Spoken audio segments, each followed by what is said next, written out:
Hey, good morning. I would say $23.95. A motion were actually a brotherhood of workers, really, actually came together and on the shop floor and the warehouse floor. I agree. It was the 1960s, 1970s, and 1980s. Communication Workers of America, or CWA Local 2395, represented the shop and warehouse workers at the old Western Electric facility near the Pentagon in Arlington, Virginia, at 1201 South Hayes Street. CWA Local 2395 also represented workers at the Western Electric storage facilities in Newington, Virginia. The total amount of union workers at the facility at 1201 South Hayes Street in Arlington and the Newington storage facility was about 1,000 union workers.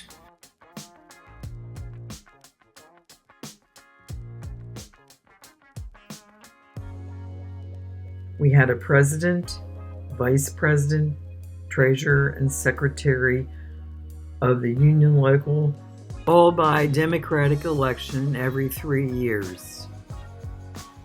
There were also representatives for the shop and warehouse and for the storage facility in Newington. Later, in the 1970s, we organized shop stewards, both English and Spanish speaking, to help represent the workers. We also organized a health and safety committee and a newsletter committee that put out a regular bilingual newsletter.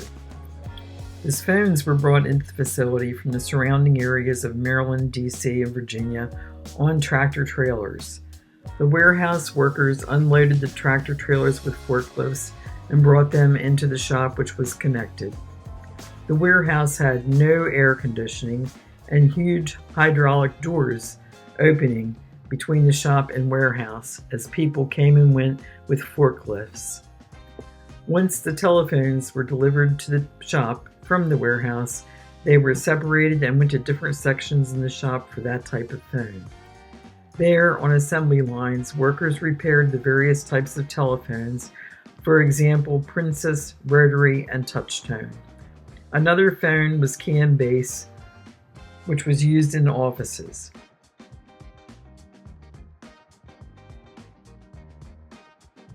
The downstairs was where most of the shop workers were, which was attached to the warehouse where the warehouse workers were. It was the 1970s when Western Electric hired Cuban immigrants. We immediately worked on getting them into CWA Union Local 2395. They all joined the union. Out of this group, our CWA Local 2395 was fortunate enough to get shop stewards that were bilingual. There were two main union activists in that group. They were Rosa Garcia and Jamie Garcia, a husband and wife team that became shop stewards. It was a great addition to our local because not only did they provide good representation for the union workers, but they were bilingual and translated everything to the Hispanic workers in grievances with the company. They also helped work on the union newsletter. They created the Spanish section of the union newsletter, working extremely long hours after work to produce this, since all of the newsletter committee volunteered all of their time after work.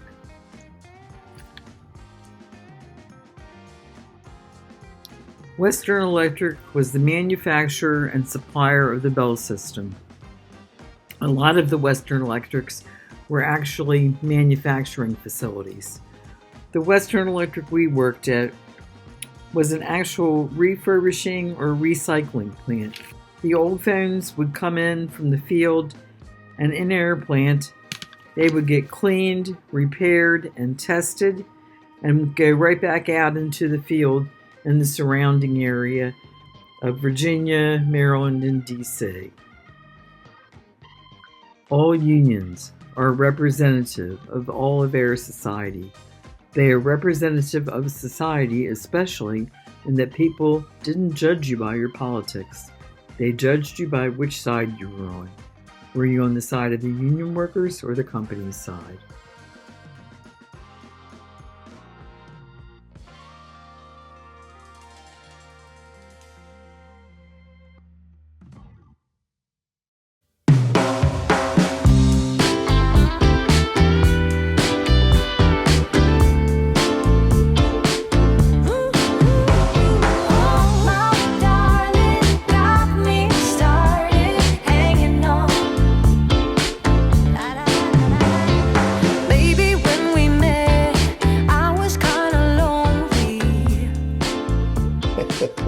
that was me. That's on my end. And I'm going to edit that part. So this is good. This will be a lot better than just trying to, I think. This will up it and people can see, like we can show a couple of the former pictures and everything, you know what I mean, and all this stuff, but everything else we should be able to show on screen now, which should make it a little bit more interesting, I think. Don't you? Yeah, should be a little more interesting, that's for sure. That's a cool picture behind you. The picture behind me? Mm-hmm. What about it? You like it? I said it's cool. I said it's very nice. It's a linoleum block cut. Linoleum block print. Oh, okay. Oh, linoleum block. I gotcha. That's pretty. Yeah. Cool. So where do we begin? I don't know. You know, I was thinking we could probably just like start where we did before, only now it'll be on film. Okay. Yeah, but maybe where you talk about when you came in, like what year and everything. Yeah, like I came to Western, like July the 3rd, 1967. I came to Western Electric. You pull me through, and I just love to hear you walking through the door now. Ooh, you came along. I actually lasted 29 years with CWA and one with IBEW. So in my 30 years, it was 29 years with CWA. I really can't tell you what part of CWA I was in the business office. I never saw the guys, ever. Or, never had a need for a grievance, to be honest. Yeah. But 29 out of 30 years was with CWA. And it was in Western Electric at 1201 South Hayes Street, Arlington, Virginia, Washington Service Center.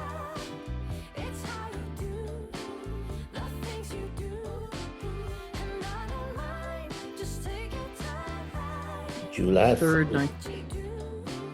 And it's memorable because the next day I was off July 4th, just like this year. I was off July the 4th, following Monday. Cool. So it was July 3rd, 1967. It was the same as July 3rd today. Okay. 2025 came on a Thursday. I was off on a Friday. Didn't have to go back till Monday. Oh my goodness. Which was enjoyable. Joining the union was easy and memorable because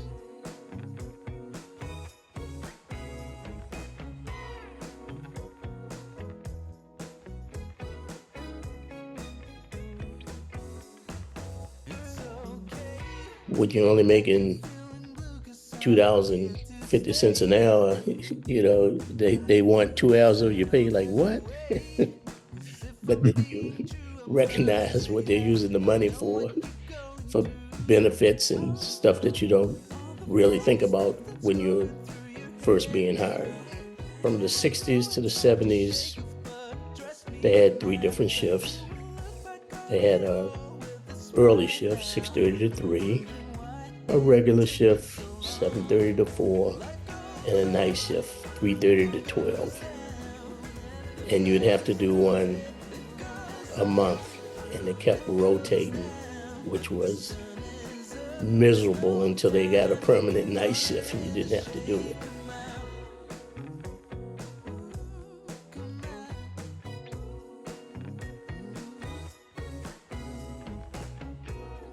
Yes, you had to do a month on day, a month on noon, a month on night, and you kept rotating, but you could pay somebody the 10% night shift to take your night shift, which was pretty easy when you think about that you had a family that when you was on night shift, you leave at 3:30, they wouldn't be home. Get home at 12:30. Everybody be asleep. When you wake up, everybody be going. So it'd be like 2 ships passing in the night, or 3, or whatever. So That's really true. it's easier to pay somebody the 10% and stay on and take their regular or early shift. So when they had a permanent night shift, that meant anybody who wanted to stay on night shift permanently and get the 10% stayed, or whatever, or they'd hire on night shift. But whatever it was a blessing for me. Right. And that's how I came in the 70s on night shift. They made me stay on there because they had a permanent night shift, and they were like, nope, you got to stay on here 6 months. Yeah. But it was fair because, like you said, Yeah, 10% differential, that's what they called it. They called it what? Night differential. Oh, night differential. More on night shift than you did on day. Right. Yeah. So that's what you had to pay if somebody took the night shift for you, which was, like I say, was fair. Yeah. In 67, the minimum wage for most places was $125, and then I think it might have went up to $135 or something like that. But even when they was closing it down, the minimum wage was $11.99 for grade 1s and $4.25 minimum wage everywhere else. So the unions made a whole lot of difference in pay and benefits. Pay and benefits, definitely. Yeah. And then the whole thing about the grievance procedure, where people had people that were having problems, or if they had a problem, the supervisor singled them out. Fortunately for me, most of my grievances weren't that serious, and it was things like being late. But sometimes when they started the metro system and they didn't have a ride, well, you couldn't get there at 6:30 if the metro didn't start until 6:30 and you had no car. So you just pushed for them to get on a regular shift or a night shift, something where the metro was running, and that was most of the grievances. And then people couldn't make their quota or something like that. Not a lot of serious things. The things that went to arbitration was usually medical. Okay. I had one case to go to arbitration, which we didn't win, but it was kind of complicated. The person got high blood pressure every time she saw the company doctor, but her blood pressure would be normal around everybody else. So I guess that was almost like you couldn't win because every time the doctor touched it, it's like, he's touching me, so. Right. I know. He wasn't known for being a quality doctor, and he saw the men and the women, and there were issues. Yeah, I think that's one of the reasons that they got rid of company doctors altogether, because they probably were not worth as much problems that they were giving people. Like it's kind of not funny, but it's funny that somebody goes up into medical and they have a swollen gum, and the doctor put preparation H on a swollen gum. How does that happen? I don't know. If you weren't privy to it, you would never believe it. No. There you go. That's a good way. Those type things. That's a good way to put it. Because I had to go to that same company doctor, and I was not a happy camper by the things he told me, believe me. And I can see where a lot of women would be very, very put off by him. There wasn't a woman in the building that gave 2 pennies about that company doctor. Right. if it was a grievance, it was usually from the women about that doctor. About that doctor, right. For my 22 years at the Washington Service Center, they went kind of fast, and they was kind of actually fun-filled, because once you got to know everybody and you wasn't being pranked or anything like that, you realized that they were all actually nice guys, nice people, So it made it easier to come to work, because it wasn't like a daily grind. It was like something that you had to do, could do, and could do it legally within the confines of the contract. I'll put it that way. Right. There's some truth to that. Yeah. What shirt do you have on today? Washington Commanders shirt. Not Western, it's Washington. Okay. Washington Commanders, the W. Okay. Yeah, I can see it. That's I have to have something that wouldn't clash too much with my bald head.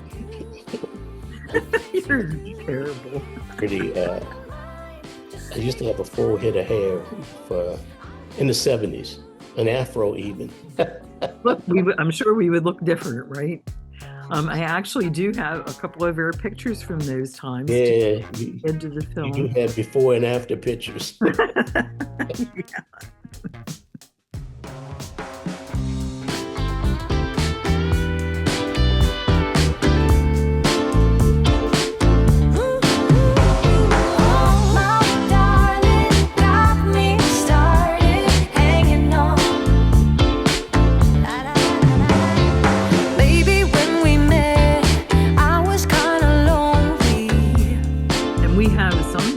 Some pictures that the newsletter committee took, the Western Electric Newsletter Committee, which was union, and it was a committee that we formed, put out a newsletter. So we have some of those pictures that I'm going to add to the film, and then also we have Eugene Baker's pictures from his Facebook page, because everywhere Eugene Baker went, he took pictures. He has more pictures than most people of that period of time. Yeah, he was called the amateur photographer. He could have been professional, but I guess that's not what he wanted to do. Oh, no. Well, you're in North Carolina, right? And I'm in Texas right now. Yeah. Probably at some point soon I'll be in Seattle, and I'm not sure where you'll be. You'll probably still be in North Carolina, right? At that point? Yeah. Yeah. Yeah, I don't plan on going anywhere anytime soon. Oh, cool. And then it would be the next state over, South Carolina, to play golf. Oh, very nice, very nice. Play at golf, not play golf. Yeah, play at it. Yeah. Well, that's a fun thing to do. And I think the sound held up. Fairly well. You know what I mean? Let's see. What are some of the other things we would want to bring up? We did have a walkout or two, maybe more. Not that I can remember them all. Oh, a walkout or two, right? Yeah. Yeah. They were union actions that occurred while I was there, and they went on pretty well. Yeah. What would you say most of them were? Was that like I think one was a wildcat and one was an actual contract, right? Contract dispute? Yeah. Okay. Yeah. They both went off without a hitch. And it came back to, things were better when it got back. Oh, yeah, definitely. So.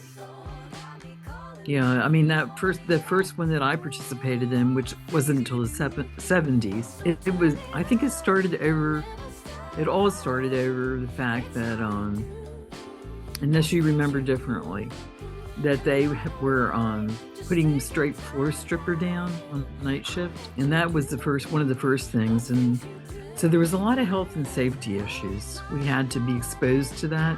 And they were putting that right in the sections where people were working. Yeah. I'll put it this way. I would say for the most part, if people didn't have an issue with anything, they weren't privy to what the union was doing for other people that was getting into trouble. Yeah, that's true. It wasn't an open book for everybody to see. Not unless it was something like you said, a health or safety issue that affected everybody. But the personal problem things, everybody wasn't privy to what somebody else was having a problem with. No, they weren't. And that was how we were trained, not to Right. tell people's personal business. Yeah, so, if I didn't go into the conference room with an individual, then whatever that individual in that person, unless I was asked to help, I wasn't privy to it, Yeah. I guess the president and the vice president would know, but not just a regular union rep. No, and usually at the level of the shop steward and union rep, a lot of things were resolved, like you said. You could resolve certain things and help them. Sometimes if a person was getting ready to be fired, you had to call one of the officials in, the vice president, president. That way, usually the rep stayed in, shop steward and the rep stayed in, and then the official would stay in. So all those union people would be in there trying to take notes and defend that person in case that person got fired. So, pretty much, I guess, well, there's no guesswork to it. You could ask for the union rep that you wanted, and you could always ask for the president. So, yeah, you could. It was the person's choice, That's right. That's right. And so, like, who do you trust? And it didn't make a difference because everybody was bound by the same rules. Right, everybody's bound by the same rules. But I knew at one point there was a certain amount of tension over over a lot of the older workers that were the upper grades, and their understanding of what was happening to the people on the lines, basically. The lower grades, the grade ones especially. So if you were a grade 5 or a grade 4, very seldom would anybody that had been there that many years have any issue. Well, no. You pretty much they knew exactly what was coming down the pike. Oh, yeah. I think they had been around long enough to know that what the issue was going to be. Yeah. And they could look at the people and tell who was going to have that issue. So, yeah. It was a lot of no nonsense and a lot of nonsense at the same time. But you mean? Well, people's attitude, Okay. Nonsensical and no nonsense. They could have a sense of humor about it, or they could stern, strict. I'm mean and don't mess with me, and this is how I'm gonna carry it. Right. So, but you got to know those people too. You've been hiding in the shade for too long. Oh, don't have to thank me now. Yes, I'm just glad to see you up on your feet, and that you're moving in closer to me. I see you walk out of the shade. You got it.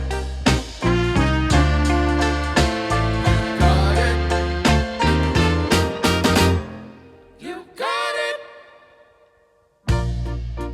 I know sometimes life can be tough, and you feel like you just had enough.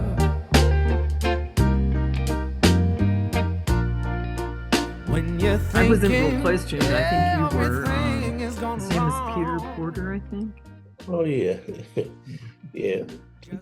Peter Porter was a final tester in our group, and when you did overtime, you did 4 hours of overtime, so that means you had to have a half a day's work done in those 4 hours of overtime.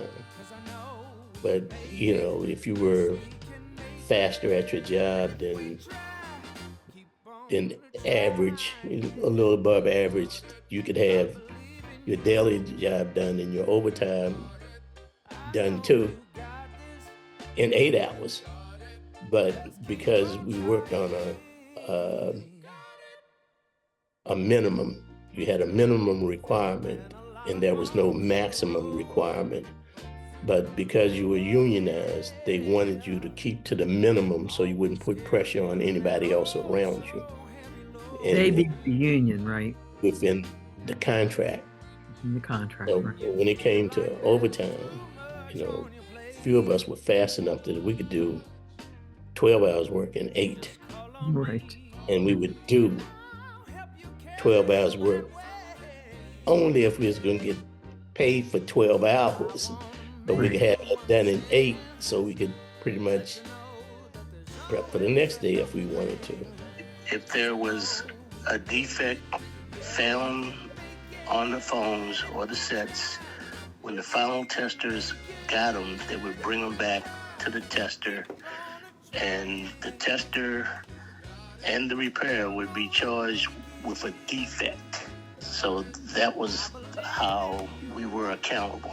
Employees were accountable by the initials under the bottom of the phone that went down the conveyor, both the repairer and tester.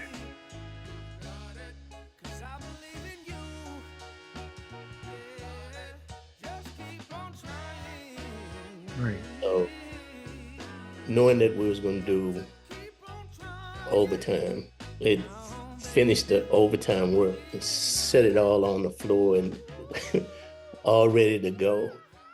And Porter was the final tester, and to tease him, because he wouldn't know, we start taking an ash screwdriver, zipping up the phones, putting them in trays and sitting them online. He said, "You didn't test them?" And we say, "So what's it to you? You got to test them. You go down there and you test them if you want to. I ain't testing nothing."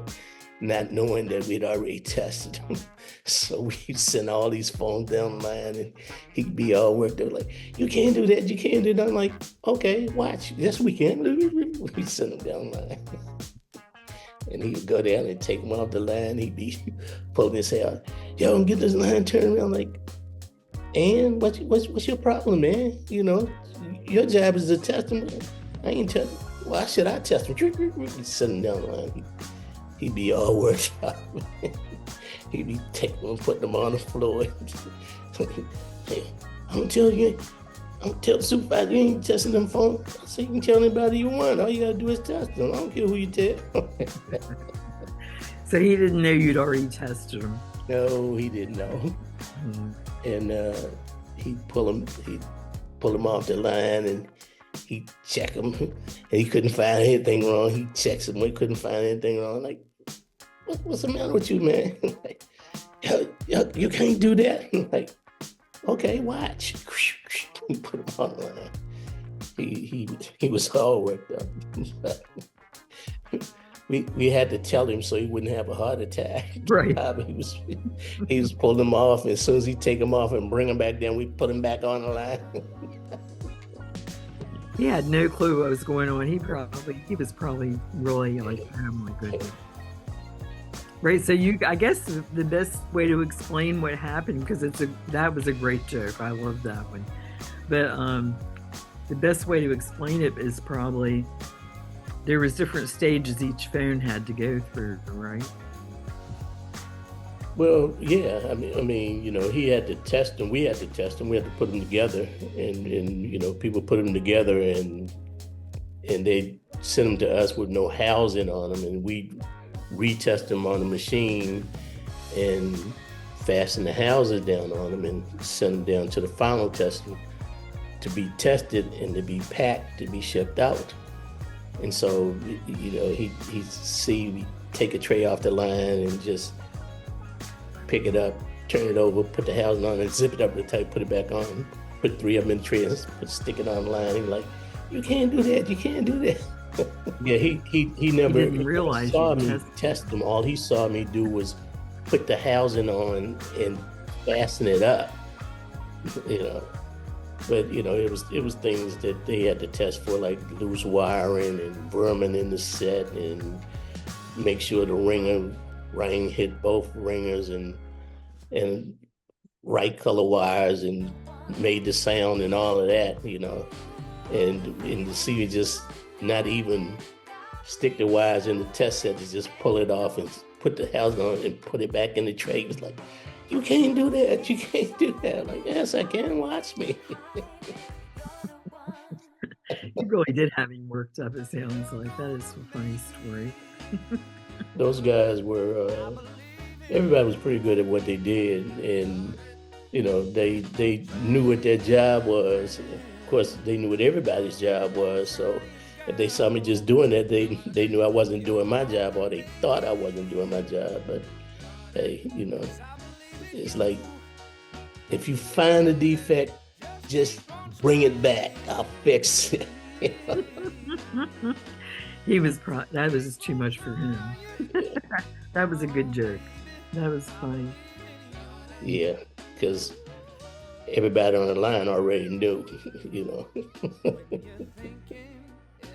Yeah, because they're working right around you, but he wasn't. He's down in final inspection. Right. Down on the other end of the conveyor belt. Right. So he couldn't see what you were doing. But he'd be walking by, and as soon as he come by, we'd pull him out. Like, you ain't touch that phone? I'm like, how you know? I saw you just put that on. And I take another one. You ain't touch that phone?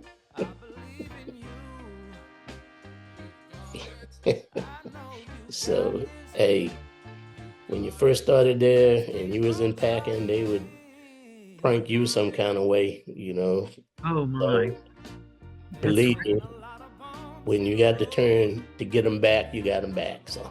Oh yeah, no doubt. No, everybody was always, you could say some of the jokes might have been too much, and you can say things about that, but everybody was always playing a joke because it did help the time to go by.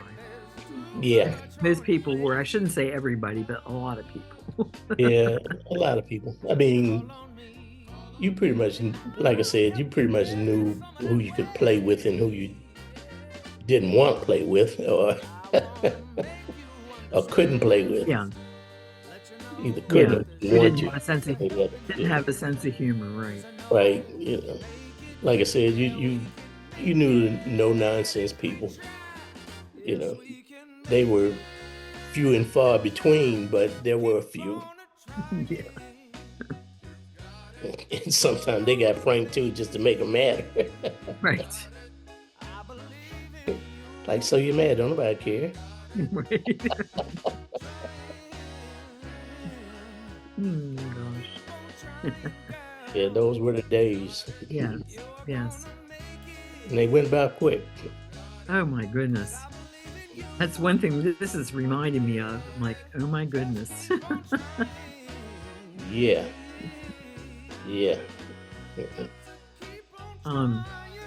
Yeah, so basically we had 5 grades. And the grade ones had to. Go ahead. What were you gonna say? It was like grade 1 and 2s, 1, 2, 4, and 5 were in the shop. Grade 3s were in the warehouse.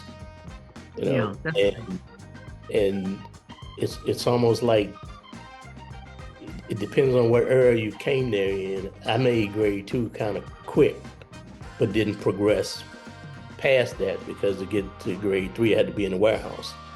And it was 2 things I wasn't interested in going to the warehouse. I didn't want to drive a forklift, and I didn't want to be in all that heat, and I liked air conditioning. Right. But, you pretty much had to be selected to go there. Yeah. Because, their pay was higher. In the short time that I was in, had made a grade 2, the rest of the time, the rest of those 22 years, and probably like maybe 18 of them 22 years, I was a grade 2, Yeah. And when I went to a business office, I had no idea what grade I was. Right. And Right. like I What? said, I never saw a union rep. I Yeah. signed union papers and never saw a union rep. Well, I Oh, never had a grievance. So gotcha. When you changed where you worked is what you're saying. yeah, when they closed the Washington Service Center, Yeah. I went to Itasca, Illinois. It's called Yeah. West Chicago, Gotcha. and I went to a business office. Okay. You know, and my job was answering the phone and selling Reach Out America as well as solving customers' problems, which I was pretty good at because Yeah. I worked on phones. So when they had a problem, I could tell them how to fix it. And they were like, "How you know?" I'm like, "Okay, I used to work on that particular phone. I know when the wires are crossed, what happens and what it sounds like and why it's making noise." Right. Right. So, That's and interesting. Yeah. I stayed there 1 year and then went to New Jersey. So I ended my last 7 years in New Jersey in a business office. Okay. Um, And that's when you transferred to IBEW? no, Yes. I went to IBEW in Chicago. That was the only year I was in IBEW in Chicago. Okay. They were IBEW, International Brotherhood of Electrical Workers. Right. I got back to New Jersey. I was rejoined CWA. Oh, okay. Yeah. Okay. Like I said, 29 out of 30 Yeah. was CWA, one with IBEW in the union. So it was, you know, it wasn't a question of do you want to join the union. The question is where do I sign? And Right. Right now it should be that way now, but It should be. I think they're trying to destroy all the unions and destroy everything else that looked like a union. So, I mean, Yes. it's 25. We have not come very far. right. Like you say, we're fighting the same battles in 2025 that you fought in 1973. Yeah. That's right. Yeah. And you know, in the South, in Virginia was in the South, Yeah. in those right to work states and stuff like that, they pretty much do everything they can so you don't unionize. Right. You know, so they make it harder for you. Yeah. They will give you less benefits. That's right. To stick it in your face or, you know, something like that for the few people that wanted to join, to discourage them from joining. Yeah. And that still happens today. It does. You know? And they encourage people because a right to work state, which is what a lot of them in the South are, and now unfortunately some of them in the North, from what I understand, is basically everybody else fought for you to have those benefits in that contract. And basically that's saying that to those people, you don't have to do anything to get what everybody else fought for. You don't even have to, you know, you could have it all. You could have everything that they already fought for and not even have to pay union dues.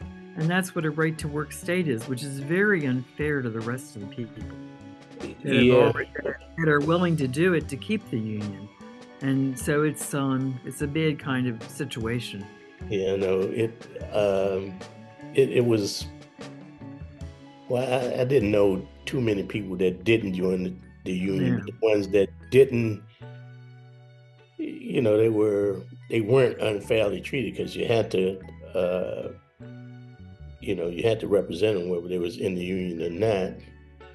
Well, but we had a pact in case It seemed like they bring it up. cared more about having 2 hours more pay than they did about benefits or anything else if they was gonna get it. I'm gonna get more than you, and I'm gonna get my 2 hours paid too, and you're gonna have to represent me. But from the president of the union on down, there was a pact. You may go into the office with that person, but if they're trying to fire him, you don't have to represent him. You just have to represent him on paper. You have to say you don't have to create an argument. Right. Explaining why it's not fair. It's not fair. Had to be there. And then that leaves it totally up to the supervisor. Yeah, not that many. It says the internet connection's unstable. I'm trying to read. That's why I did that. See these glasses? Like artifacts using hand gestures. Nobody overly strongly ever represented people that weren't paying union dues. Everybody knew who they were. Yeah. On paper did on paper only. And that's not a very good representation. It's not really putting up an argument, and it's not really doing a whole lot. But they thought the money was more important. Yeah.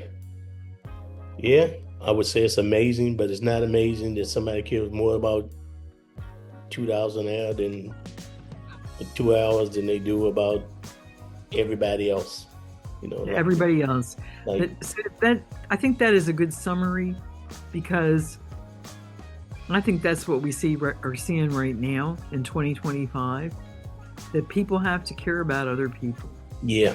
If they don't care about anybody else but themselves, that's a real issue right now. Yeah, that's always an issue, And face to face and on recording, I can't call them a bunch of choice words. I'll show restraint. Okay. I know, right? Sometimes folks make you say swear words like they automatically come off your tongue. But Well, we both have a bad habit that I think was created early in that warehouse shop floor environment, because I don't know anybody that didn't cuss at that point in my life. Well, not at that point. Folks, they have a way of pressing buttons and making you that's a good way to say put what you're thinking. So because there's been a whole lot that would just roll off my tongue just like I invented them, but I will not digress. Right. Exactly. We won't. It was quite a bit of fun on Fridays after work, and when the bowling league started, and okay. Everybody go to the bowling alley on the different teams and drank beer and ate and talked smack, and sometimes they even bowled. Sometimes they even bowled. Yep. Definitely. We had and you guys, I know you guys did that, and we had a softball team, right?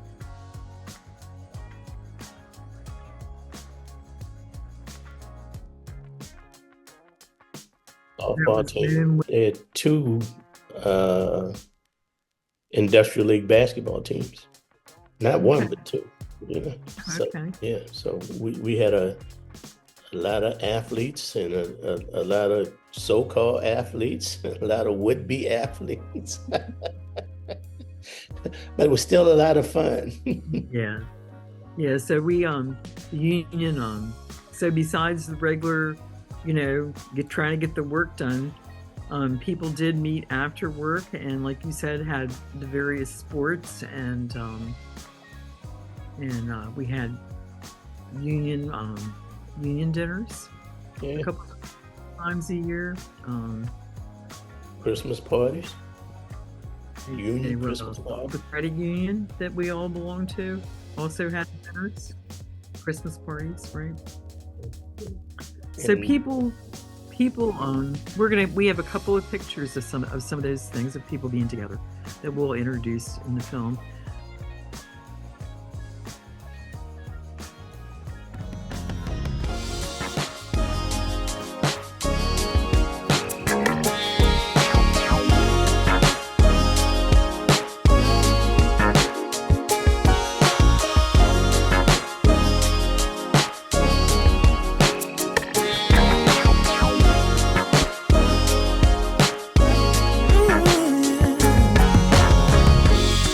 I'm not sure I understand it, but everything seems brighter now than before.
I remember one strike, we handed out, it wasn't a strike, excuse me, it was a job action.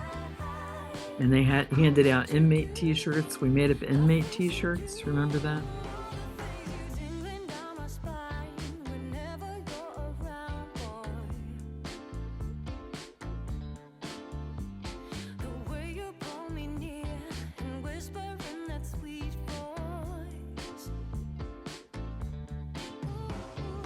Just what I want. Yeah, Inmates 1980. You pull me through. This was a guy wearing his, and he was coming down the street, and people were moving on the other side of the street because it said Inmate 1980. They were like, oh no, inmates. I know, right? We did that because, obviously we had a serious issue at that point in time. So that is how we expressed what was going on. Yeah, but it didn't make it wasn't good, like you said, to wear it anywhere else. But I remember we all wore it to work. Yeah.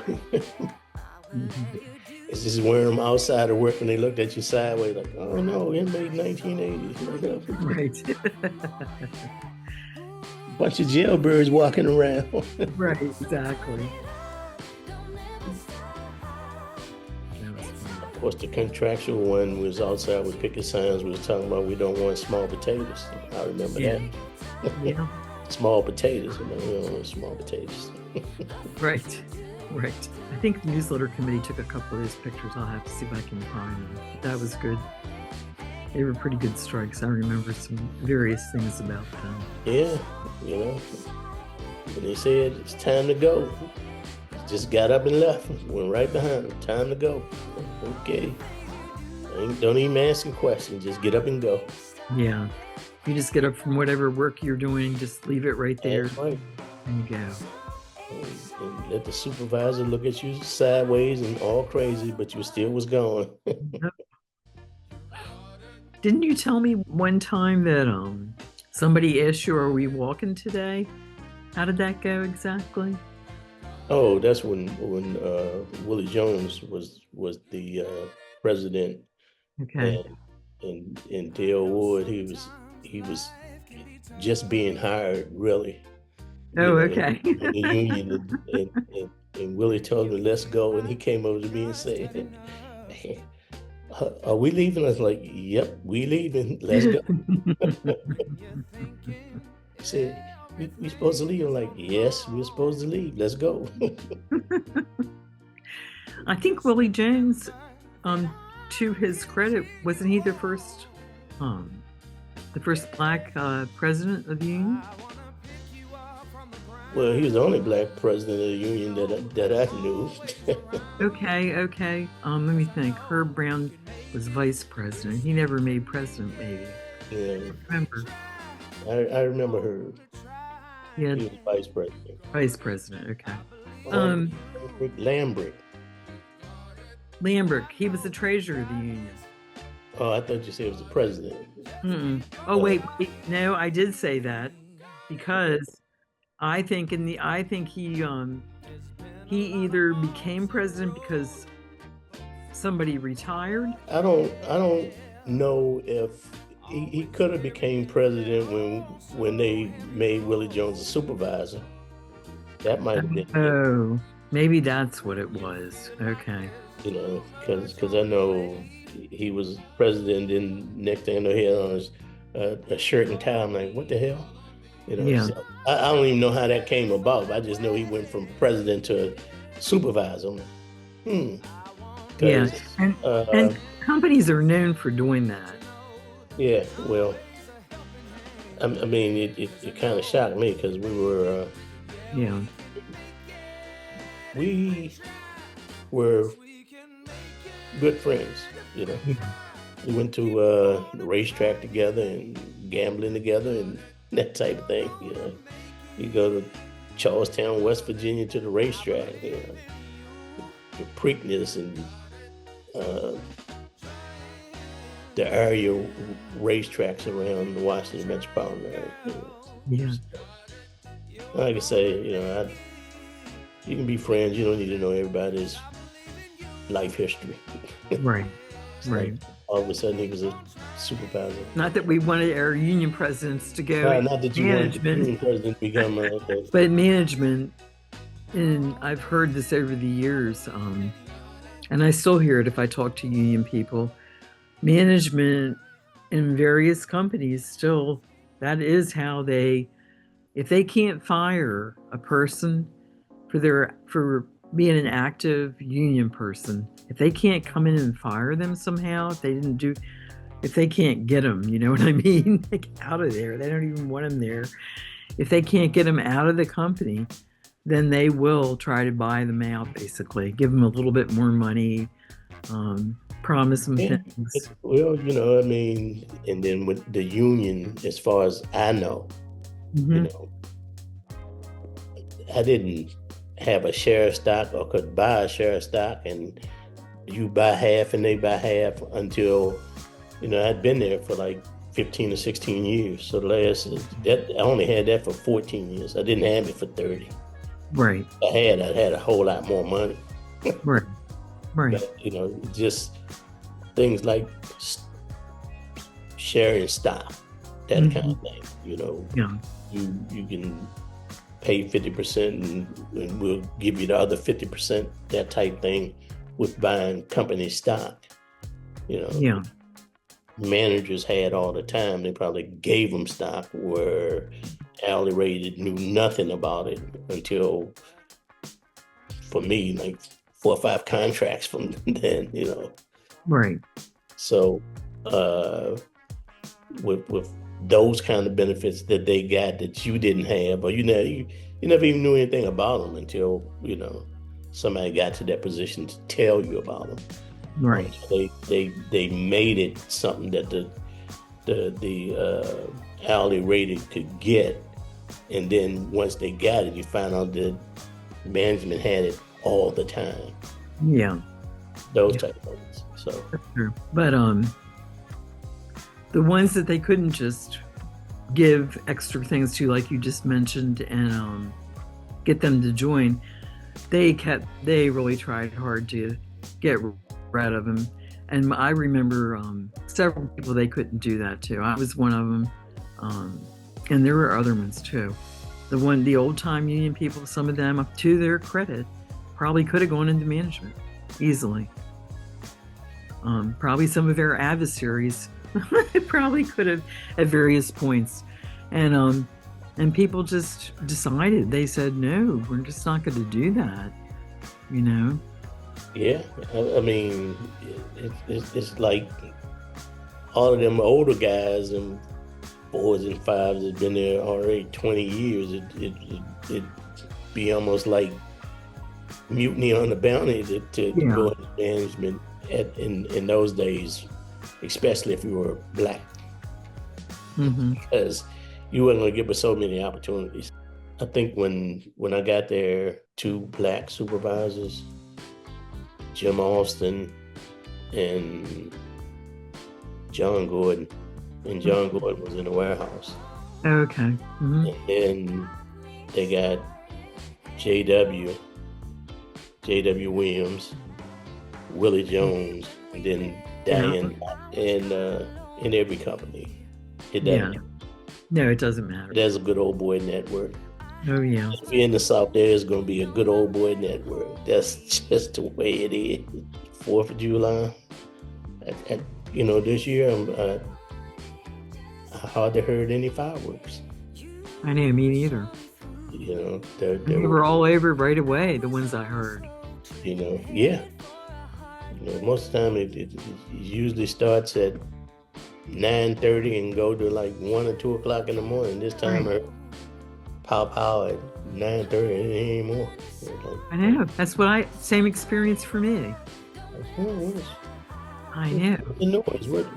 Where's the bright lights? I know. And my grandson said, I guess they're going to keep us up all night now. And then they were over. I was like, whoa. Okay. Yeah. I'm like, is it raining outside? What is it? $23.95, 60s, 70s, and 80s. Place to be. It was work. It was fun. Yeah. Time went fast. Well, it's good talking to you. I don't want to keep you all day. Okay. Yeah, right. You're a mess. I'll be here. Okay. I don't plan on going anywhere.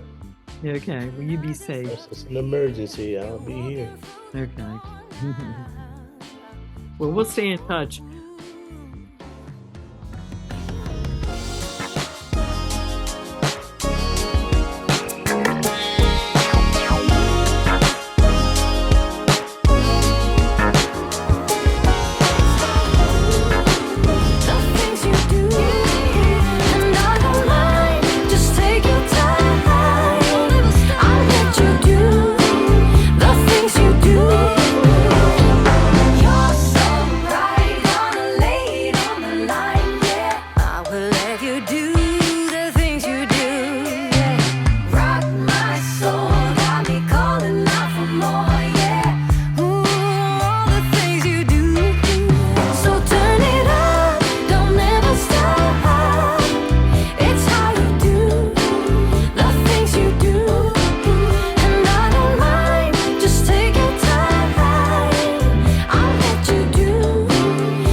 I see you walk out of the shade.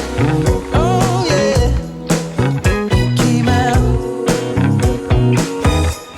Ooh, it's in the past now. Oh yeah.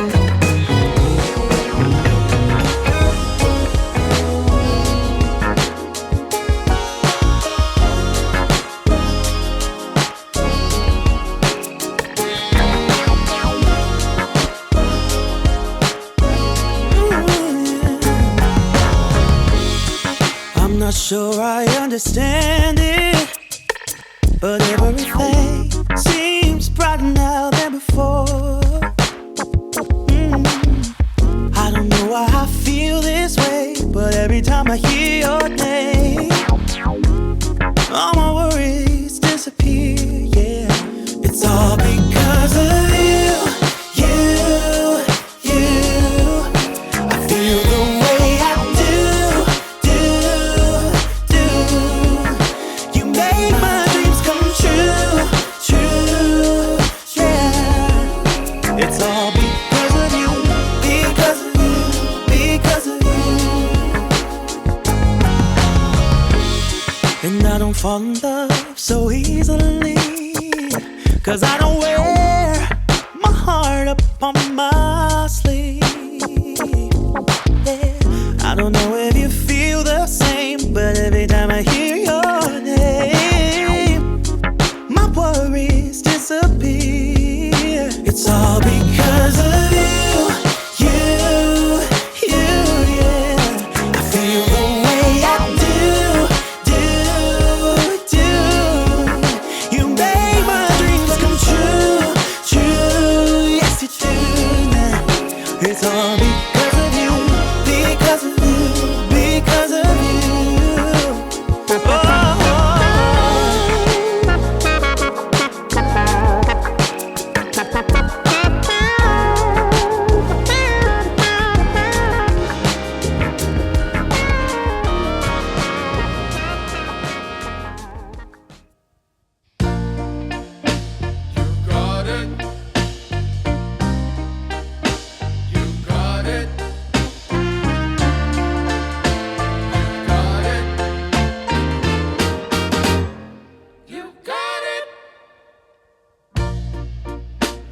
know sometimes life can be tough, and you feel like you just had enough.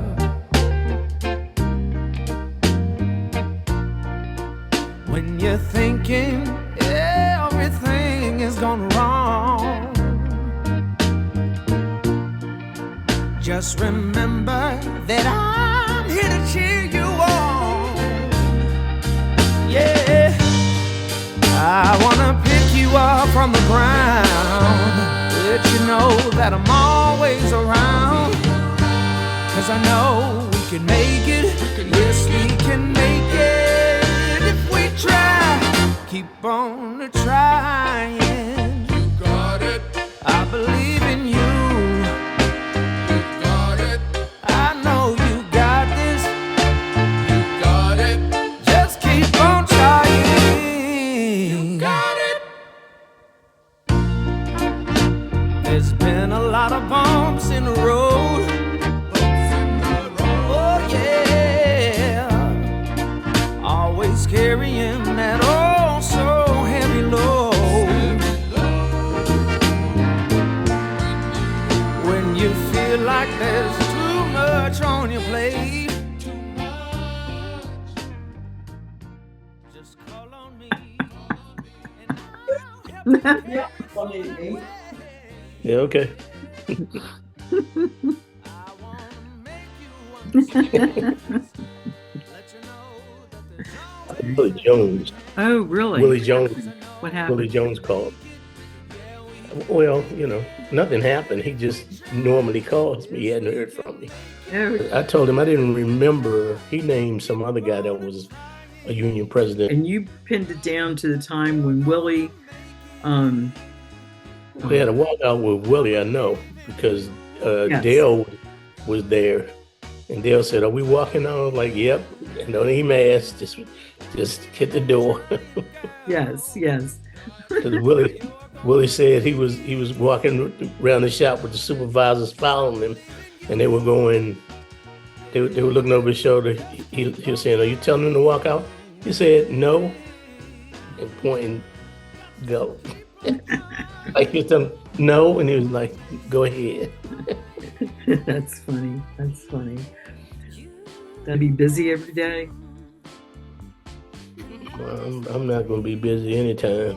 As long as it's cold outside, I'm going to be inside. Oh, okay. Because you can't play golf, right? That's right. What's the temperature there? I think it's like 38 or something Oh. like that. Oh, you're colder than me there. It's 45 here. It's gotten down to 30 something a couple of nights. Well, it was in the 70s later on in the day, you know, but the mornings be in the 30s, and then it goes up to 70, and like the day's high was only supposed to be like 42 or something like that. But if it's not 55, I'm not playing golf. Right, right.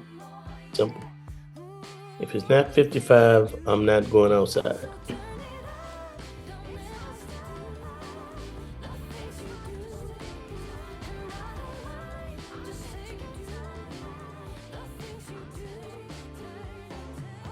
I think it works for people who's been in a union and know what a union is.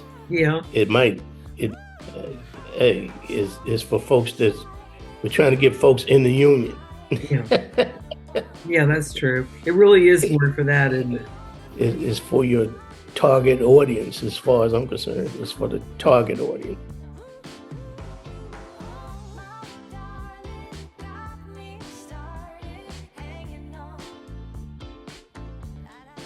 We all left, and the building just sat there, and John Gordon had to be there. It was a county law that a building, even if the building was empty, everything in it had to work. Okay. All the lights and fire extinguisher and everything in the building had to work, even though nobody was there. And John was the only person left until they sold it to Costco's or whoever bought it. Yeah. That's when mine quit.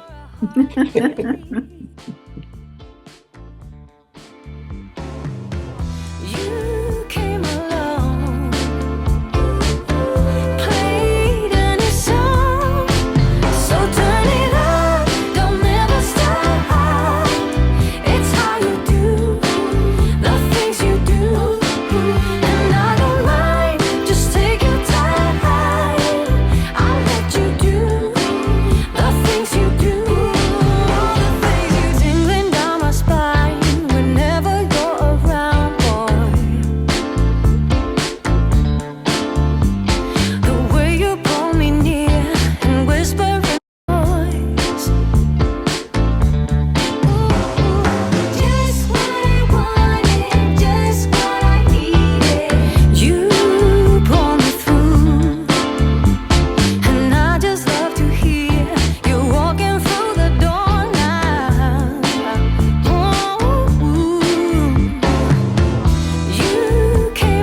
meeting today. We've both participated in marches with fellow union members. One of the most famous marches I participated in was in Washington, D.C. with my two sons to make Martin Luther King Jr.'s birthday a national holiday. Walter was also in a famous demonstration in Washington, D.C., and he's going to talk about that. I was a part of the Million Men in the 1995 Million Man March on Washington. It was sponsored by the Honorable Louis Farrakhan. It was very exhilarating, to say the least, to see that many black men from so many different areas, and some were gang members from different states wearing their colors and just walking through Washington, D.C. It wasn't for the faint of heart, because some of the guys looked like they might hurt you, but they all were very nice, and you could say everybody was on their best behavior, because it was a march to unify. And that's what the T-shirt that I'm about to show you says. It says the Million Man March, 1995, Washington, D.C. And the back, which was pretty much the purpose of the march,